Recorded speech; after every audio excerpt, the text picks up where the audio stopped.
وعلى سيد الأنبياء والمرسلين وعلى آله الطيبين وعلى صحبه أجمعين. أما بعد، بسم الله الرحمن الرحيم. وعن أبي ذر رضي الله تعالى عنه قال: أتيت النبي صلى الله عليه وسلم وعليه ثوب أبيض وهو نائم، ثم أتيته وقد استيقظ، فقال: ما من عبد قال لا إله إلا الله ثم مات على ذلك إلا دخل الجنة. قلت: وإن زنا وإن سرق؟ قال: وإن زنا وإن سرق. قلت: وإن زنا وإن سرق؟ قال: وإن زنا وإن سرق. قلت: وإن زنا وإن سرق؟ قال: وإن زنا وإن سرق، على رغم أنف أبي ذر. وكان أبو ذر إذا حدث بهذا قال: وإن رغم أنف أبي ذر. متفق علیه. دا ابو ذر رضی اللہ تعالی عنہ دے حدیث کی یو شپږو مسلو ته خیال کوئ. اول بحث احوال دراوی د حدیث شریف، دویم بحث مختصر تشریح د حدیث شریف، دریم بحث ما هو المقصود من الحدیث، څلورم بحث مطابقت د حدیث د کتاب الایمان سره، پنځم بحث حل د مفردات او اعتراضات او جوابات، شپږم بحث مسائل مستنبطه من الحدیث. اول بحث احوال د راوی د حدیث. د دې حدیث راوی دی سیدنا ابو ذر رضی الله تعالی عنہ. دا د خپل نوم دی جندب او د پلار نوم دی جناده، جندب ابن جناده. د خپل نوم نه په دې کنیت ډیر مشهور دی.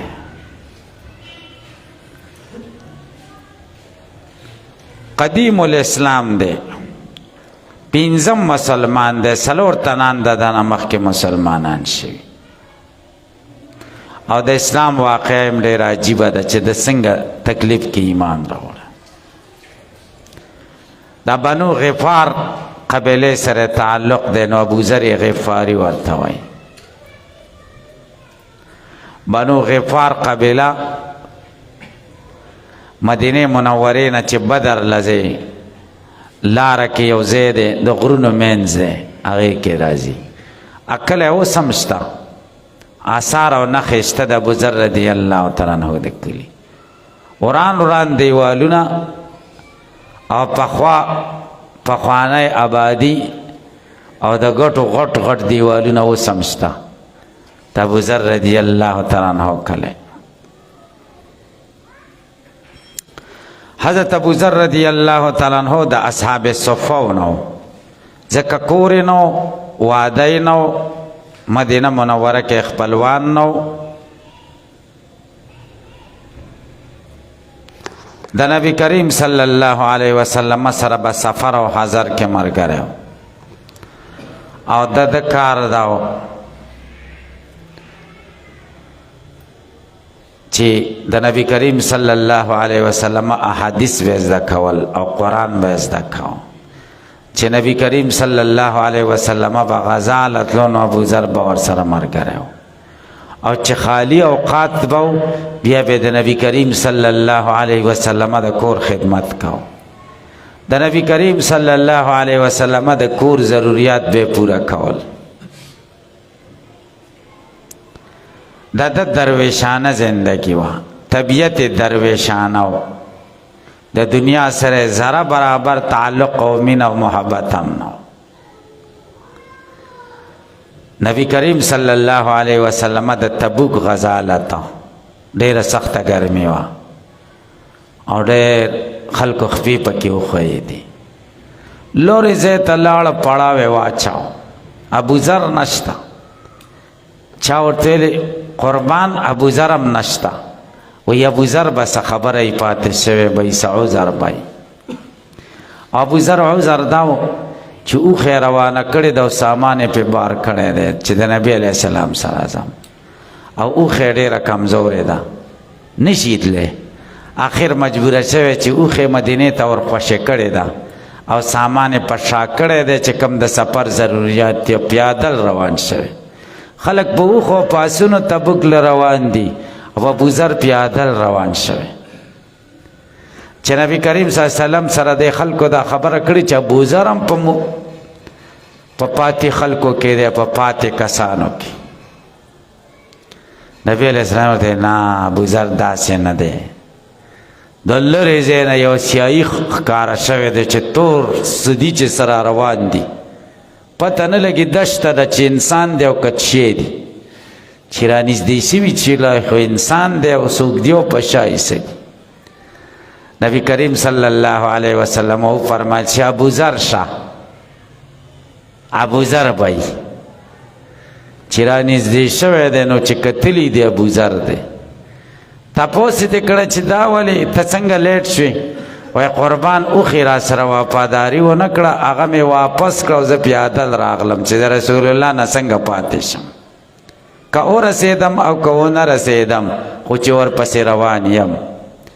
نبی کریم صلی الله علیه وسلم ډېر خوشحاله شو او ورته ابو ذره یوازې به ژوند کې او یوازې به مړ کېږې، تا سره به هېڅوک دفن نه او قیامت چې قایم شي نو یوازې به ستا حشر کېږي، یوازې به د حشر میدان ته منډې وهې، هلته به بل هېڅوک نه. نو د نبی کریم صلی الله علیه وسلم سره دې کې هم شریک شو.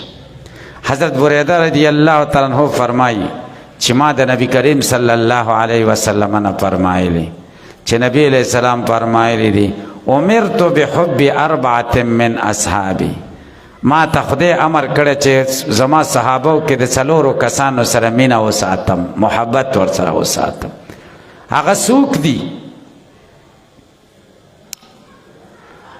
علی رضی اللہ تعالیٰ عنہ، ابو ذر رضی اللہ تعالیٰ عنہ، سلمان پارسی رضی اللہ تعالیٰ عنہ اور مقداد ابن الاسود رضی اللہ تعالیٰ عنہ. وی اللہ راتا حکم کړه چې دې څلورو سره مینه او محبت ساته. ابو ذر رضی اللہ تعالیٰ عنہ چې نبی کریم صلی الله علیه وسلم وفات کېده د په مدینه منوره کې، نو نبی کریم صلی الله علیه وسلم څو ورځې نه و راوتی، ډېر خفه و، ملاقات نه و شوی، بیمار و، آخري بیماري ده.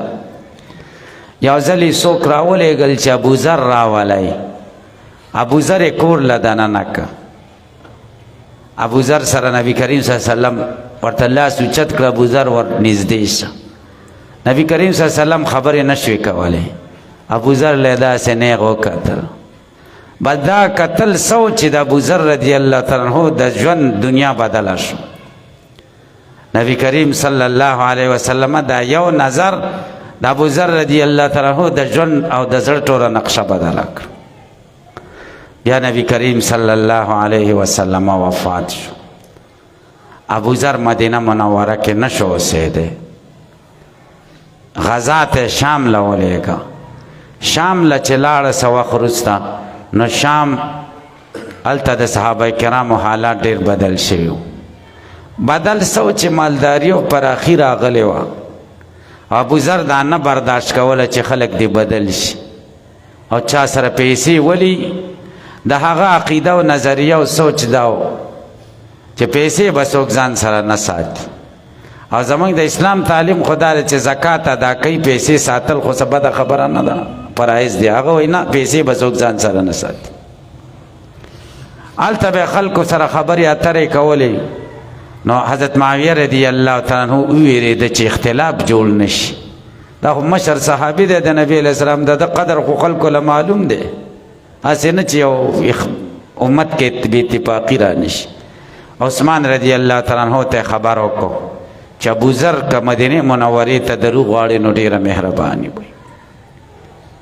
عثمان خط راولېږه ابو ذر ته، ابو ذره فورا مدینې منورې ته راشه.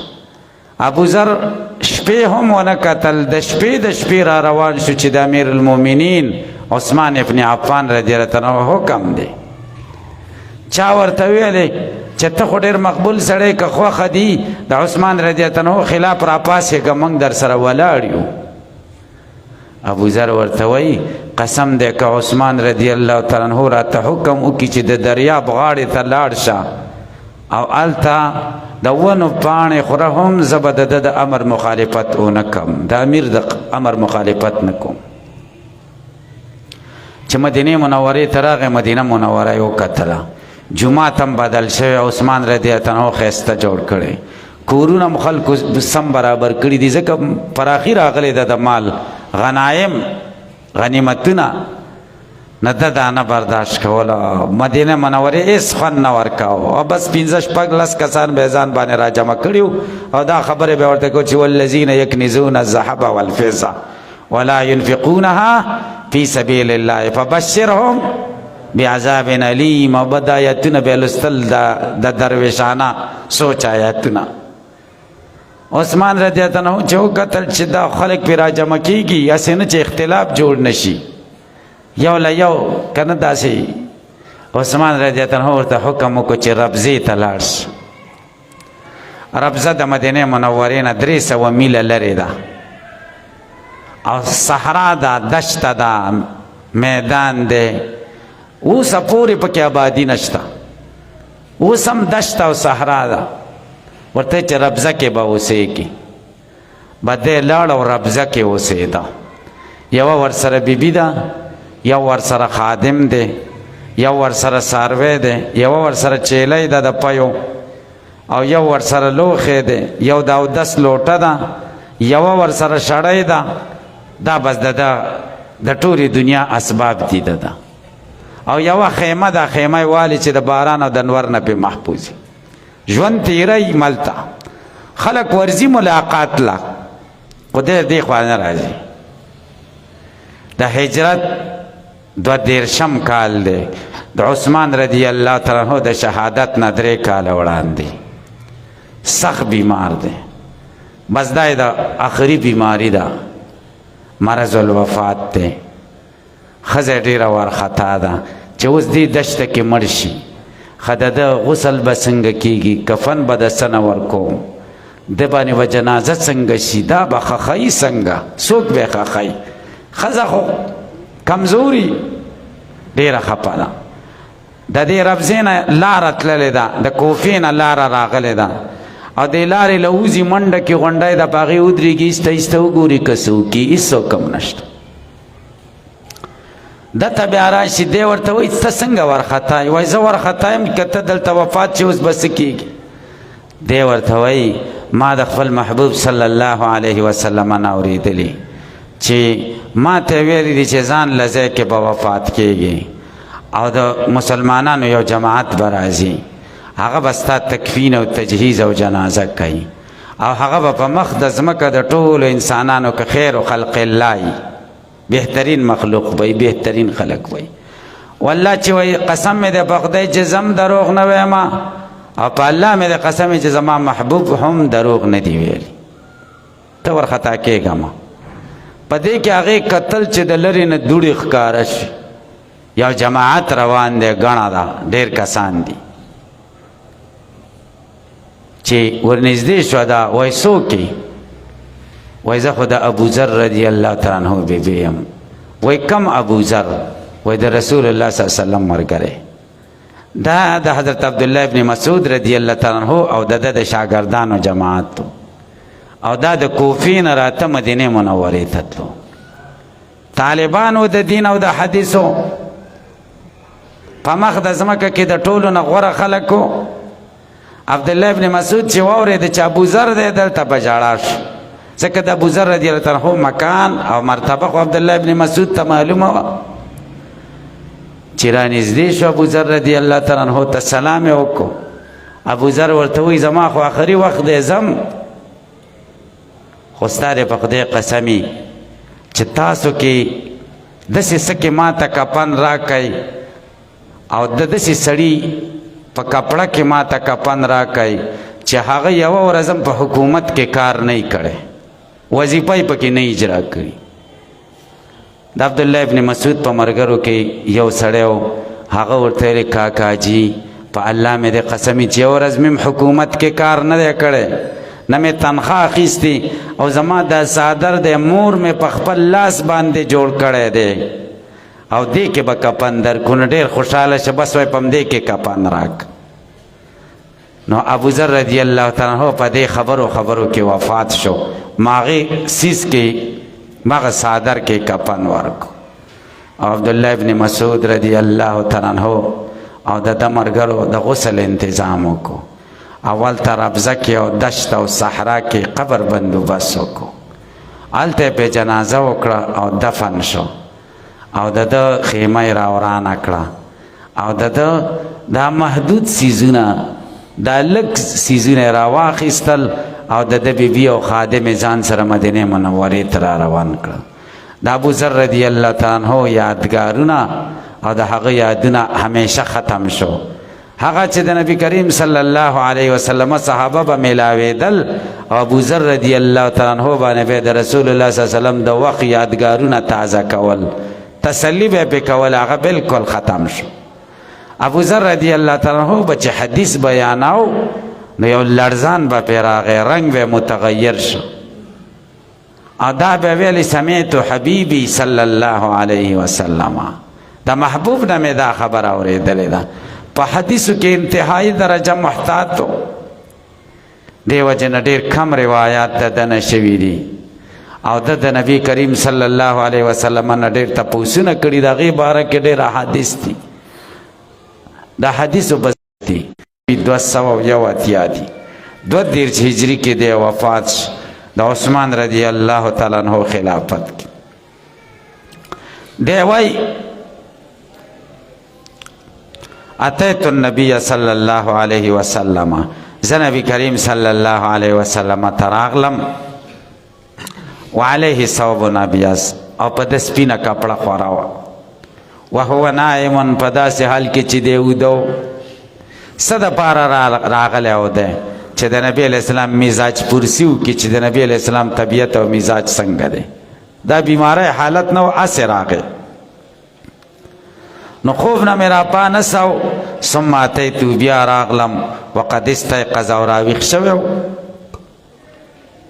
فقال نبی علیہ السلام فرمایل ما من عبد قال لا اله الا الله، هیڅ یو بنده نشته چې لا اله الا الله ووایي ثم مات، بیا مړ شي علی ذلک په دې، الا دخل الجنه، مگر جنت ته به ځي.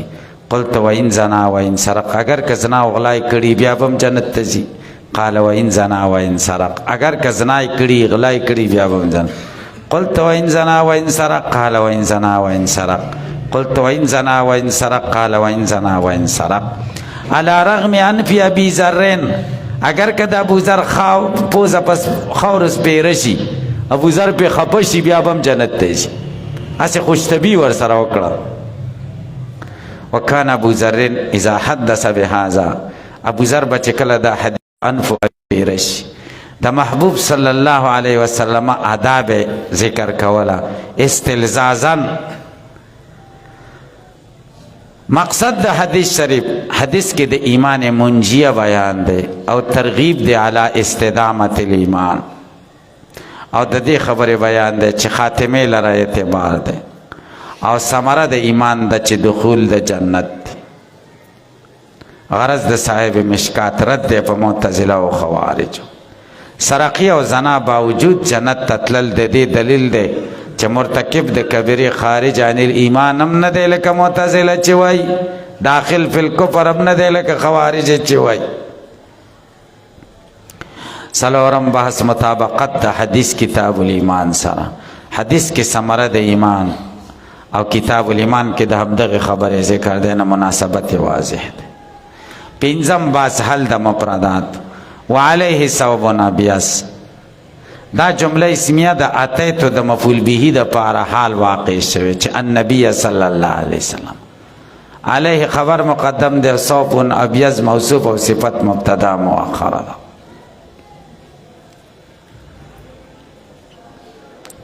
د دې نه معلومه شوه چې سړی ویده کېږي سبب په ځان راچوي، ځان به پټوي ځکه نایم خو ځان نه نه خبر، عورت یې ښکاره نه شي.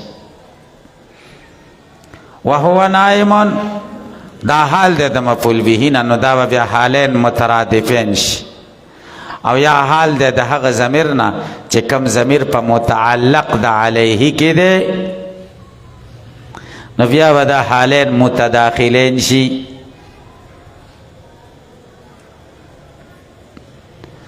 او دې نه دا معلومه شوه چې طالب العلم ته پکار دی چې د استاذ د خوب خیال وساتي او سپینې جامې او سپین څادر سنت دی.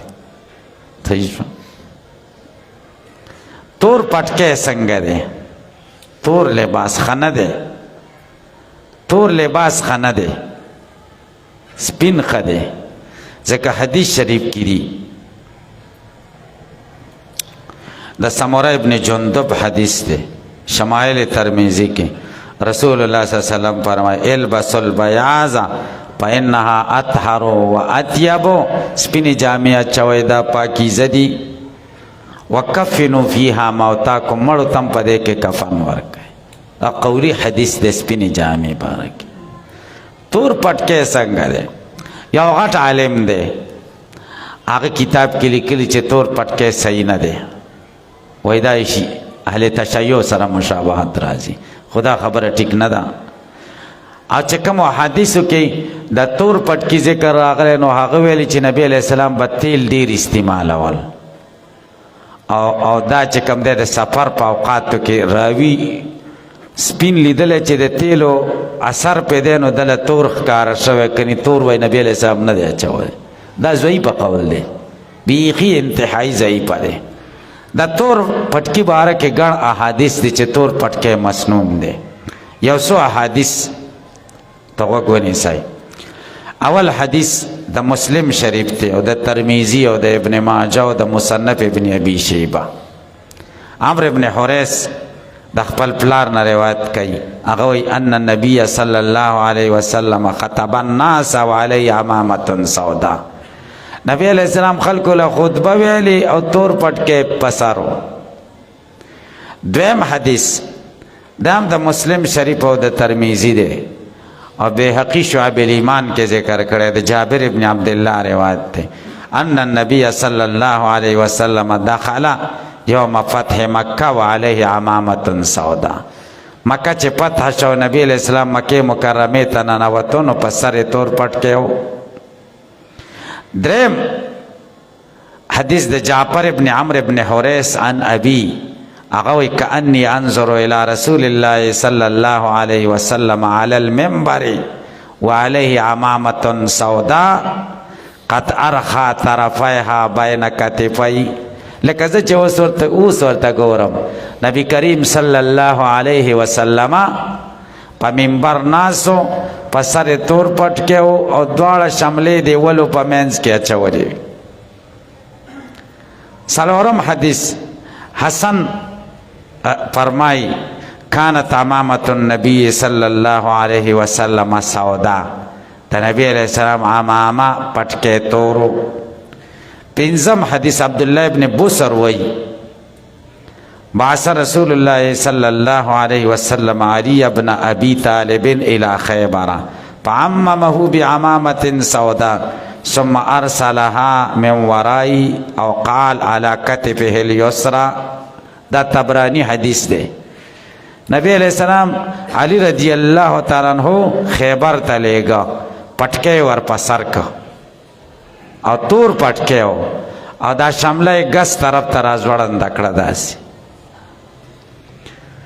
شپگم حدیث حضرت انس رضی اللہ تعالیٰ عنہ فرمائی انہو رأى النبی صلی اللہ علیہ وسلم یعتم بعمامة سوداء، ما نبی کریم صلی اللہ علیہ وسلم لیدلے چے تور پٹکے بے واہا. وام حدیث ابو جعفر انصاری رضی اللہ تعالیٰ عنہ فرمائی رأیت علی علی رضی اللہ تعالیٰ عنہ عمامة سوداء یوم قتل عثمان، عثمان چې شهید شو علی رضی اللہ عنہ میں ولیدو په مجمع کې چې تور پټکې تړلو. اتم نهم ابو الصخرہ فرمائی رأیت علی عبد الرحمن ابن عوف عمامة سوداء، عبد الرحمن ابن عوف میں ولیدو چې کله د عمر رضی اللہ تعالی عنہ وروسته خلیفہ مقرر کاو تور پټکې تړلو. لسم حدیث ابو لؤلؤ فرمائی رأیت علی ابن عمر عمامة سوداء، ابن عمر رضی اللہ تعالی عنہ میں لیدلے چې تور پټکې تړلو. نو دا اوس د دې روایت باوجود و تور ته بدعت ویل دا څنګه خبره ده؟ دا د منلو قابله ده؟ هیڅ کله د منلو قابله نه ده. تور پټکی سنت دی، سپینم سنت دی. سپین باره کې یو حدیث دی، قولی حدیث، چې البس البیاض بس. او د تور باره کې فعلی څومره احادیث دي چې نبی کریم صلی الله علیه وسلم د صحابه معمول د تور پټکیو. سپین لباس باره کې صرف دا یو روایت دی. وقت استيقظ دا حال دی د ضمیر د اتیتهونه، کمال استحضار ته اشاره ده. او د محبوب هر ادا ذکر کوي استلزازا. قال وان زنا وان سرق، معنا دا ده وان زنا وان سرق دا شرط دی، جزای حسب ده. اگر که زنا و غلا کوي دخل الجنه، نبی علیہ السلام ته ان زنا وان سرق دخل الجنه. تاسو باندې بسو کې اعتراض کی چې دا تکرار د سوال ابو ذر د صد پاره کاو بار بار چې وان زنا وان سرق. جواب دار چې زنا او سرقه ابو ذر په ذهن کې ډېره غټه ښکاري ده چې د زنا او د سرقې سره به څنګه د جنت ته ځي. یا دا مطلب چې رسول الله صلی الله علیه وسلم شاید داسې جواب راکړي چې زما علم کې اضافه راشي، څه نوې خبره راته وکړي. اوس یو اعتراض دی چې ابو ذر زنا او غلا ولې ذکر کول، نور ګناهونه ولې نه ذکر کول چې وین زنا وین سرق وای؟ تاسو به جواب وکړئ چې ګناه به یا د خدای حقي دا زنا ده، او یا به د بنده حقي هغه سرقه ده. اگر که د بنده حق هم ضایع کړی او د خدای حق هم ضایع کړی، بیا به هم جنت ته ځي. نبي علیه السلام ورته او جنت ته به ځي. دې حدیث نه دا معلومه شوه چې د اهل الکبائر نه ایمان نه سلب کیږي، مرتکب د کبیره مؤمن دی. شپږم بحث د مسائل مستنبطه من الحدیث. د حدیث نه دا مسله معلومه شوه چې د استاز او د مرشد د تپوس یا طبیعت او مزاج پرسۍ دپاره حاضري دا خبره ده. ابو ذر رضی الله عنه خو سکار نه و چې نبی علیہ السلام ته راغی، خو مزاج پرسۍ ته راته. دویم دا مسله معلومه شوه چې سپین صادر او سپین لباس سنت دی. دریم دا مسله معلومه شوه چې د استاز د خوب خیال بساتي چې هغه ودی راویښی به نه چې پاسه زه راغلی نه چې هغه راپاسي انتظار پکې. تاسو پرې پوه شئ. منگا دوره حدیث کیو نو حضرت شیخ صاحب رحمه الله ودو د خوب ټیمو غرمه او یو میلمه راغلی و. میلمه ګاډي کې راغلی و، څه خرش فرش په نورم ورسره و. نو طالب متاثره شوی و، ورته چې شیخ صاحب سره میلاویږم. هغه ورته چې راځه. د طالب خدا خیال و چې شیخ صاحب ډېر خوشحاله شي چې میلمه یې راته راوستو. هغه وده دی او د دروازه ورډبولې ده، میلمه ورپسې شاته ولاړ دی. د شیخ صاحب جامع مامیم نه دي برابر، ځکه د خوب خو بیل دغه ترتیبي همداسې چې دروازه چې څه چل دی، هغه ورته چې میلمه دی چې راځه. چې میلمه کېنولی خو سم غوسه و. میلمه خو یې فارغه کو او بیا په درس کې دومره غوسه و چې سبق یې ونه ویلی. ټولې خبرې وکړې چې تاسو دومره سادهګان یا د خدای بندګان. دې خلکو له چې موږ دفترونو له ورشو نو هېڅ کار به نه وي، دننه به هسې ناست دي. 2-3 ګنټې موږ انتظار کې کېنولي چې صبر وکړه، کار یې دی او صبر وکړه، مصروف دی او موږ یې ودرولي وو.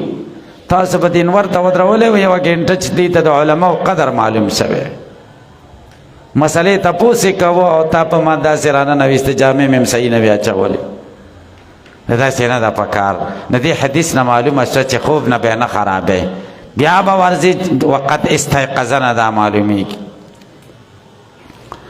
بل دا مسله معلومه شوه چې کوم ځای کې د طالب العلم اشکال پیدا شي، بار بار تپوس کولی شي، او استاذ له پکار دی چې په تپوس غوسه نه شي، د غوسې آثار هم ښکاره نه کړي، بلکې د تپوس د تکرار په وخت کې خوشطبعي وکړي چې د طالب حوصله افزایي وشي. وان علی رغم انف ابي ذر،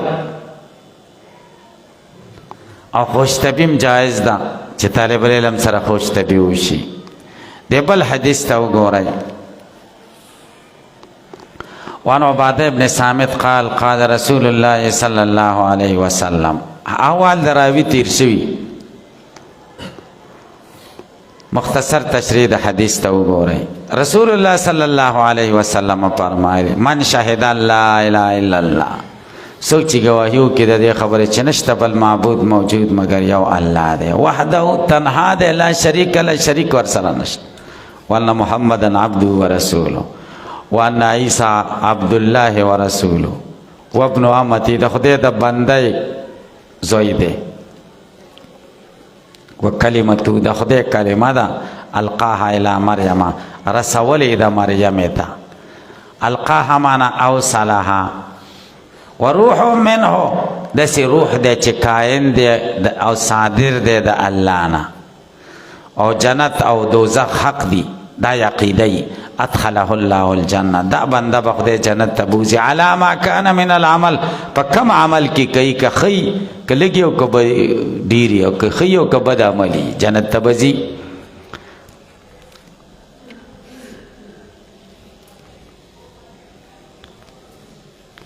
دریم بحث مقصود د حدیث شریف، د دې حدیث مقصد څه شی دی؟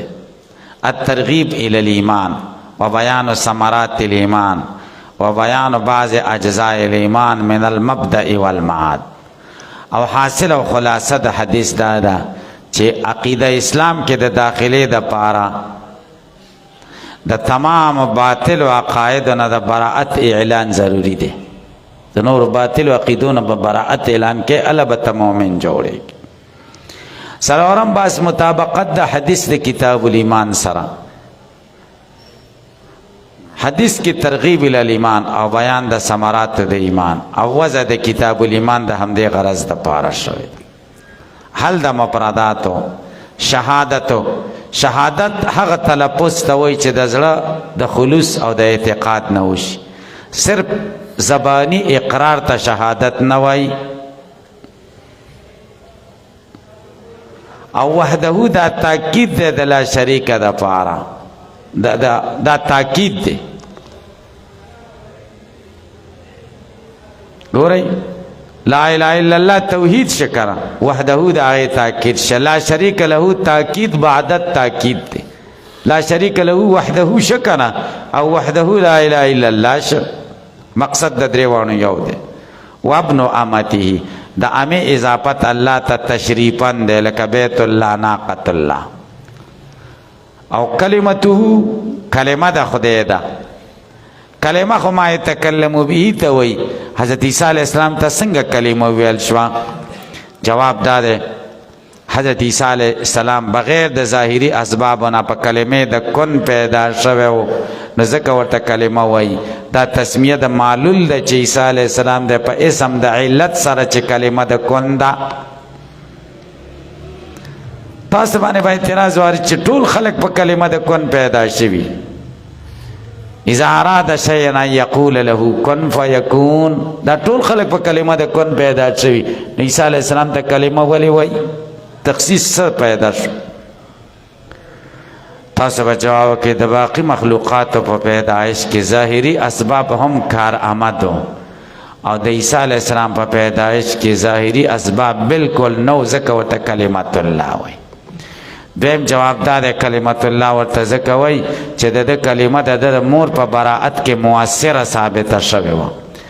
دریم جواب دا چې کلمت الله ورته ځکه وای چې پیدایش کې خبرې کړي دي، انی عبد الله تانی الکتاب وجعلنی مبارکا. وروح منه، من د تبعیض د پاره نه دی بلکې د ابتدا د پاره دی. روح ورته ځکه وای چې پیغمبر، او روح د حیات ذریعه او پیغمبر د روحانی حیات ذریعه. الجنة والنار حق، حق مصدر دی او مصدر تثنیه او جمع نه، ځکه حقان ونه ویلې. علی ما کان من العمل، دا جمله د ادخله د ضمیر نه حال دی، او من العمل د ما بیان دی. ما کان من العمل، چې په کم حالت کې د عمل نه وی دی خود جنت تبازی. خدا دخول نہ گورے، جنت دخول اولی نہ دے مراد بلکہ مطلق دخول مراد. صحیح شو مطلقی دخول اگر که رسته ای نو بیا اعتراضات نه واردېږي درود شریف اللهم